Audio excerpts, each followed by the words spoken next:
ఖమ్మంలో లైంగిక దాడికి గురై గాయాలతో నిమ్స్ ఆసుపత్రిలో చికిత్స పొందుతున్న బాలికను మంత్రులు కొండా సురేఖ సీతక్క పరామర్శించారు. బాధితురాలి కుటుంబ సభ్యులను కలిసి ఓదార్చారు. నిమ్స్ డైరెక్టర్తో మాట్లాడి బాలిక ఆరోగ్య పరిస్థితిని అడిగి తెలుసుకున్నారు. బాలిక ఆరోగ్య పరిస్థితిని అనుక్షణం సమీక్షించాలని వైద్యులకు సూచించారు. నిందితుడికి కఠిన శిక్షలు పడేలా ప్రభుత్వం తరపున చర్యలు చేపడతామని బాలిక తల్లిదండ్రులకు భరోసానిచ్చారు.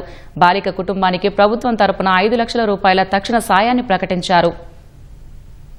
ఖమ్మం జిల్లా కేంద్రంలో గత 4 రోజుల క్రితం జరిగినటువంటి అత్యాచారం చేసి పైన బిల్డింగ్ నుంచి పడేసినటువంటి ఘటనలో బాలిక మరి మన హాస్పిటల్లో ఇక్కడ నిమ్స్లో శిక్ష పొందుతున్న సందర్భంగా వారి కుటుంబాన్ని పరామర్శించడం జరిగింది. అదేవిధంగా అమ్మాయి యొక్క ఆరోగ్య విషయాలు కూడా తెలుసుకోవడం జరిగింది. బాలికతో కూడా మాట్లాడి ధైర్యం చెప్పడం జరిగింది.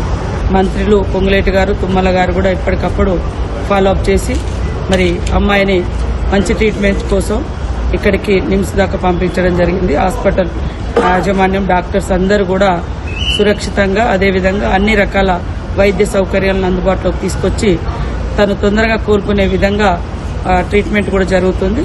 ప్రభుత్వం నుంచి అమ్మాయికి అన్ని రకాలుగా అండగా ఉంటాం. ఖచ్చితంగా ఇలాంటి దుర్మార్గులు కఠినమైనటువంటి శిక్షలు ఎదుర్కోక తప్పదు.